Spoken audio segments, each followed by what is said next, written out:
Welcome to lab number 6 of CE371. This short video will provide an overview of the laboratory procedures. I encourage you to follow along in your laboratory manual. During this video, additional information will be provided beyond the content in your laboratory manual. Remember, there will be a quiz regarding these procedures at the start of the lab period. Lab number 6 is the direct shear test. The lab procedure outlined here will assist in building a failure envelope and determining the strength parameters for granular soil. Watch the instructor's demonstration carefully. There are lots of potential procedural hang-ups. While conducting the experiment, watch the gauges carefully and pay attention to positive versus negative vertical strain in the sample. Step number 1 is to actually remove the load head from the testing machine. To remove the loading head, the first thing we need to do is pull out the pin from the loading head. This pin connects the loading head to the testing apparatus. Then we're going to remove the base structure and we're going to move that over to your workstation. Place the structure, the base structure, the loading structure onto your workstation. And we want to go ahead and remove the 2 white nylon screws. Place those to the side, but don't put them away too far. We're going to need those in just a minute.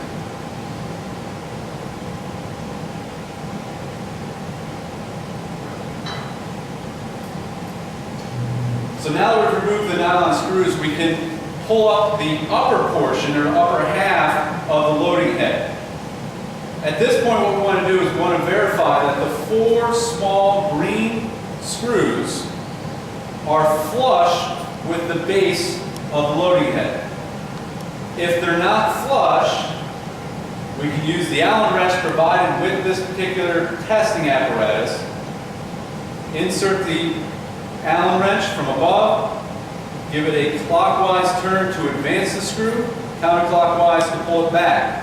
We don't want that screw anywhere other than just exactly flush. I recommend you put your finger on there and you can feel right at the point when that screw head is nice and flush with the rest of the base. Make sure we check that for all 4 of those individual screws. We then want to reassemble the loading base. At this point, I'm actually going to take out the 2 silver portions of the loading base, put those to the side. Place the upper half of the loading base back on top. And we want to reinsert the nylon screws. Do not advance the nylon screws any further than simply finger tight. Make sure both are in place.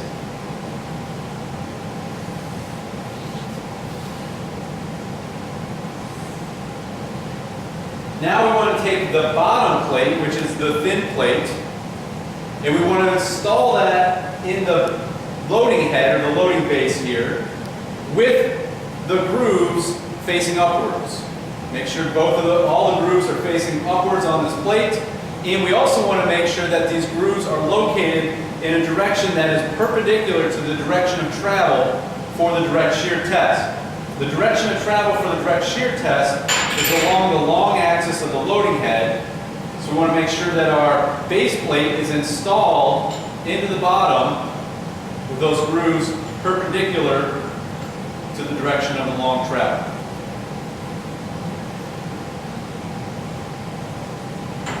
Now we can insert the load head into the base, which is this upper portion.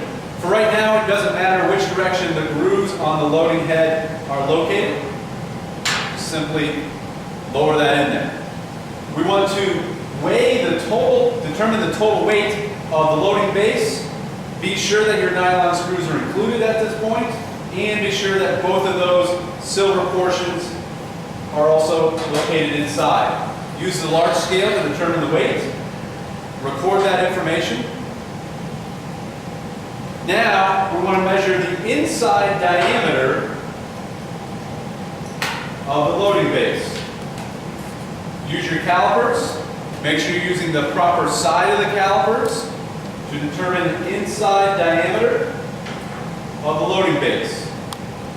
Do that at 3 different locations and take an average and record that average of the diameter for the loading base.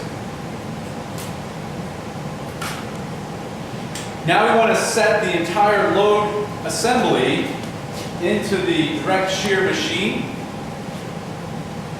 We're going to lower that in nice and gentle. And you'll know it's in place when it doesn't allow you any room to slide it back and forth. It should be in there nice and snug.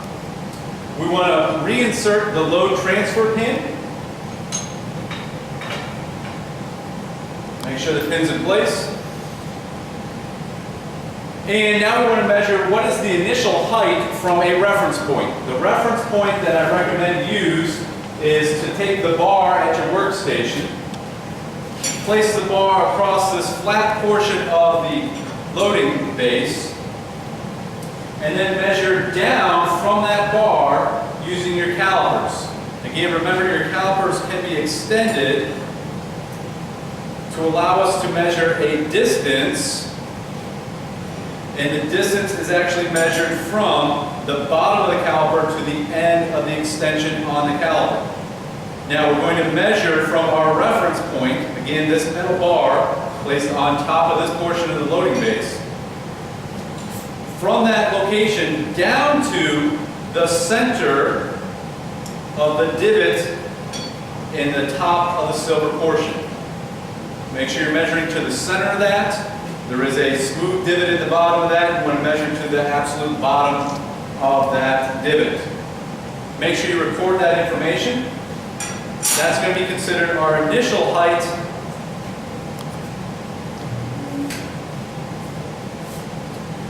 Now we want to remove the loading head, which is this upper portion where we just measured the height down to that location. And while the apparatus is in the direct shear machine, we actually want to prepare our sample. So make sure that we're not spilling any soil down into the apparatus. We want to make sure we get all of our soil down into this open portion on the loading base. Your soil sample should be in a single Ziploc bag.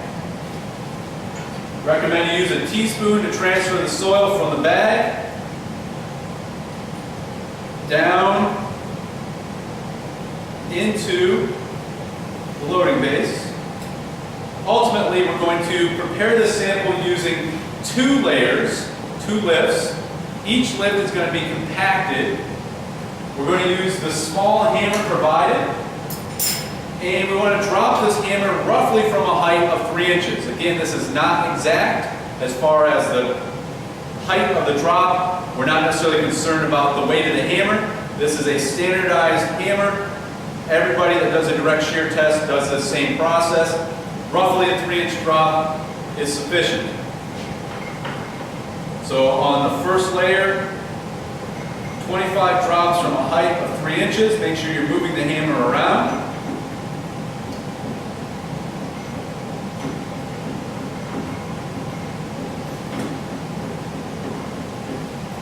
Drops. And now, as we've seen before, we want to make sure we're scarifying or scratching up that surface. We don't want 2 individual compacted layers. We want 1 compacted soil sample. So scratch up just that soil surface.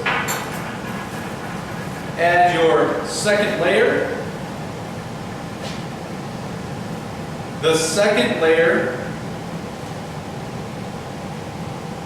should be added such that it's probably within one half of an inch, uncompacted, from the top of the loading base.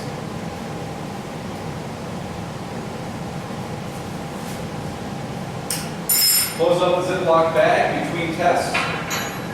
Again, compact your soil. Drop the hammer from a height of roughly 3 inches. 25 drops, moving the hammer around on the surface.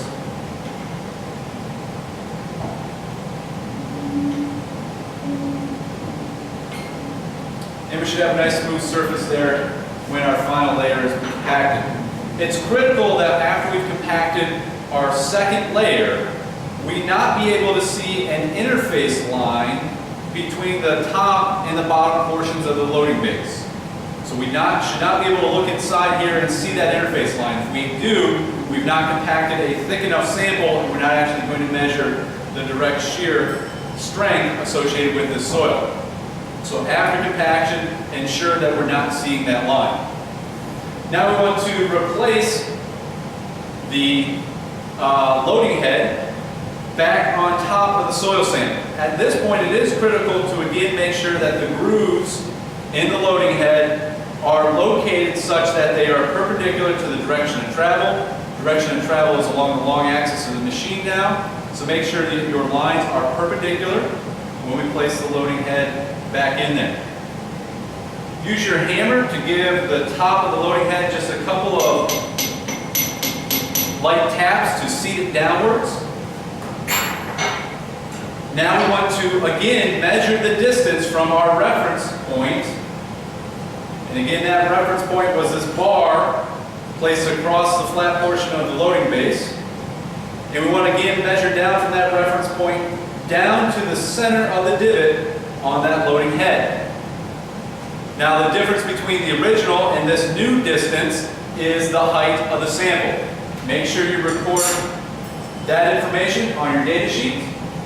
The height of the sample will be a critical variable in your calculations. Now, we want to position the loading bar on top of the loading head. This is the loading bar. This bar allows for the machine to transfer a vertical load onto the sample. There is a set screw at the top that can be backed off or advanced as needed. To begin with, make sure it's up as far as you can. And then simply rotate the bar around. We want to make sure that the bar itself is roughly level and that it's been tightened down in place by turning these black knobs. Make sure both of those have been turned, and again make sure that the bar itself, looking at it from the side, is approximately level. We now want to adjust that loading pin likely downwards. The loading pin should line up perfectly with the divot in the load head. We don't want to advance that too far. We don't want to put vertical load on there by simply tightening down the loading pin, but it needs to be in touch with that load head. Now we want to take a close look down below on the direct shear apparatus. You'll notice that there's a bar down here. That bar can be moved upwards and downwards. As we do so, it lifts up the loading bar and the loading pin at the top of the apparatus. This bar allows us to transfer a vertical load attached to the bar directly to a vertical load on the soil. Before we add any vertical load to the bar, which transfers to the soil, we want to make sure that this bar is also roughly level. It should not be resting on the horizontal bar attached to the frame of the direct shear machine. Make sure this is up and is free to move. Again, don't put any downward force on this because in doing so we're adding a vertical load to the soil before we want to. Your lab instructor will provide the vertical loads associated with your test. There are a total of 2 tests, 2 separate vertical loads. The vertical loads are applied utilizing the dark colored weights located on the base of the direct shear machine.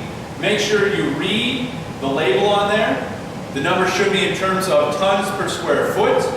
By adding one of these to the suspended rod on the horizontal bar here, we're adding load to the bar, and again that load then gets transferred up and becomes a vertical direct load pushing down on the soil.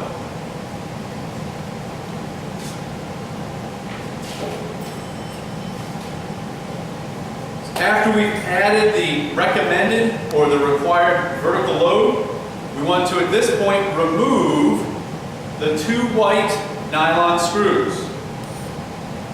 Those were the 2 screws you've placed there finger tight previously. They both should come out nice and easily. Try not to nudge the box associated with the loading base as you're removing these screws.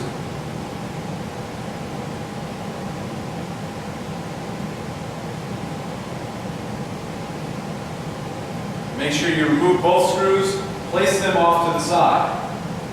The next step in the process is to check to ensure that you just removed 2 nylon screws.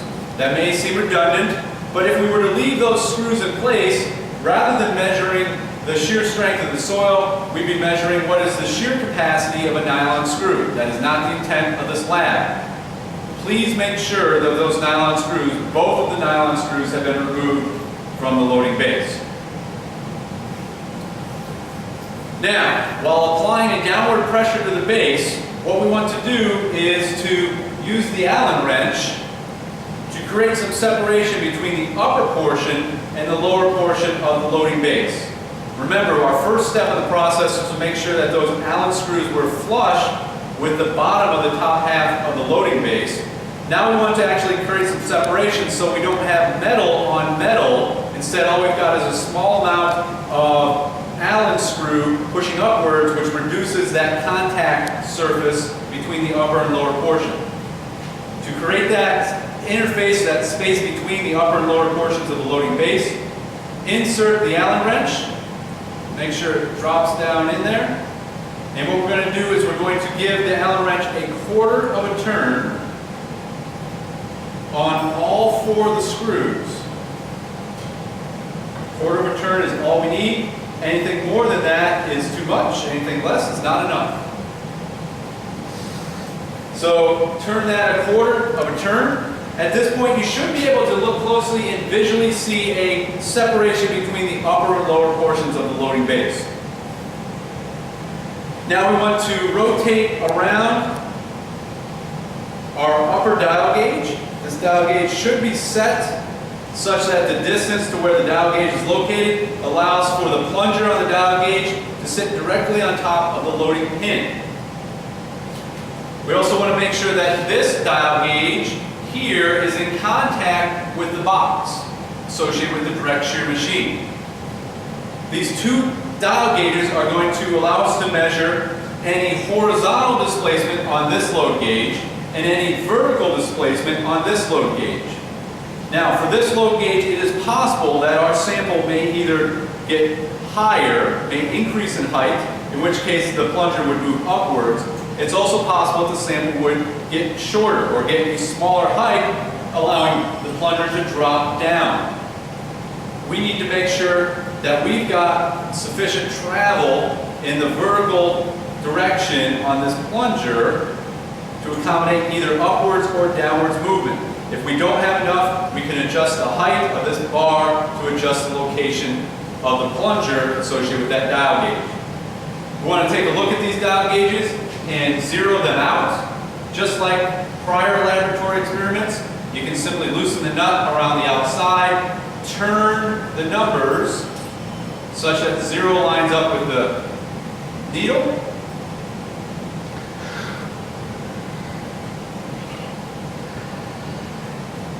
and then tighten back down that nut around the outside.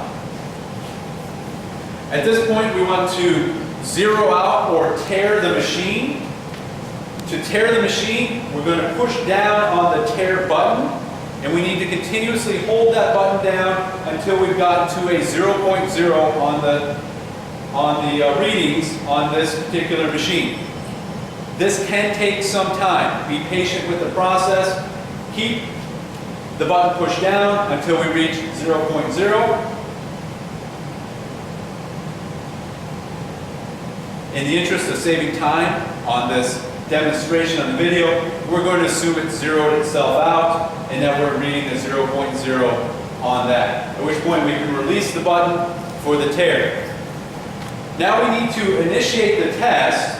If we look closely at the readout on the direct shear machine, one of the first readouts it should be giving you is to determine what units do you want to work in. We can push the arrows below the different possibilities to select the units. We want to work in English units to start this test. So we'll simply push the arrow below English.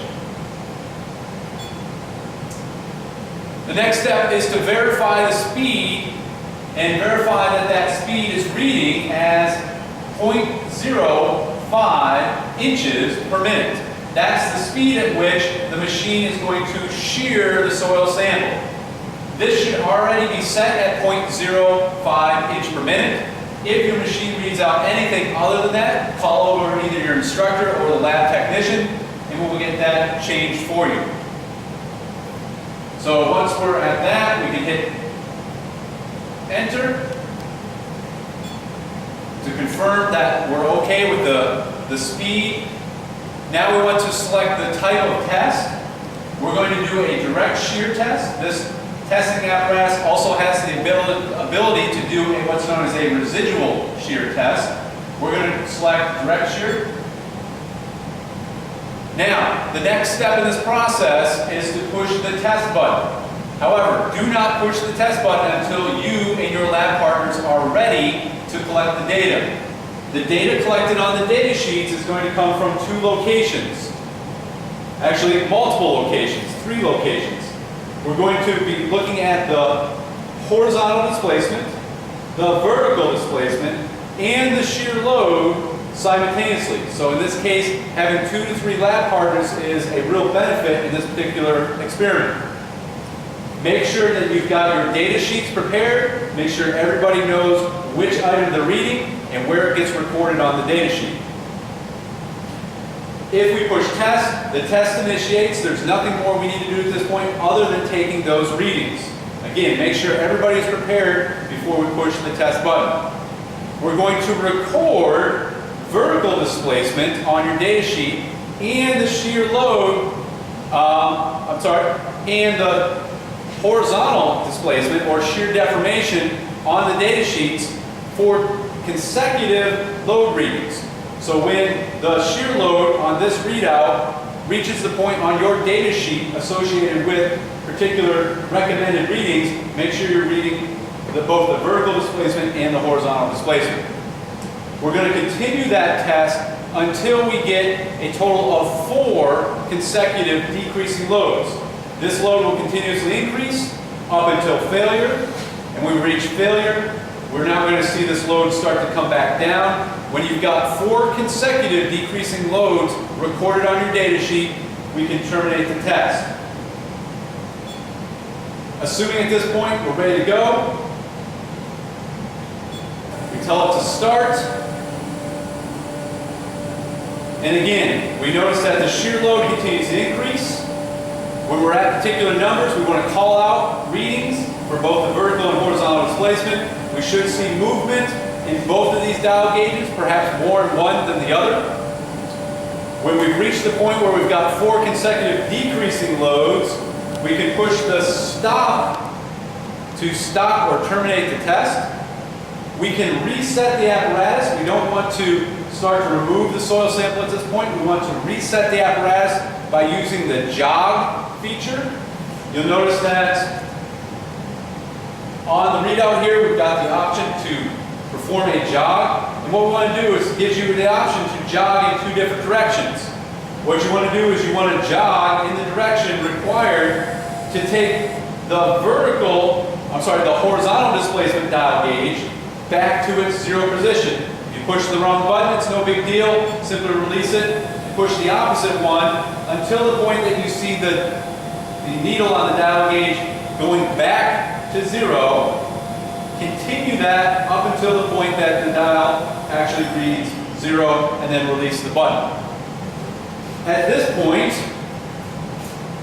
we can make sure that we turn the horizontal displacement dial gauge. We can loosen the 2 nuts on the top. We can back off the loading needle. We can also remove the weight from the bar, place that back on the base of the direct shear machine. At this point, we should be able to simply rotate this bar off to the side. We want to remove the apparatus from the base, from the head. If we've moved or jog the apparatus back to its original position, we should be able to reinsert the nylon screws at this point. If they don't go in nice and easy, do not force them in. But again, if we returned it back to its original position, we should be able to place those nylon screws back in. We're going to remove the load pin from the apparatus, put it off to the side, and now at this point we should be able to remove the entire apparatus, both the top and the bottom portion of the loading base. Remove that from the machine. We're going to place it on the large scale again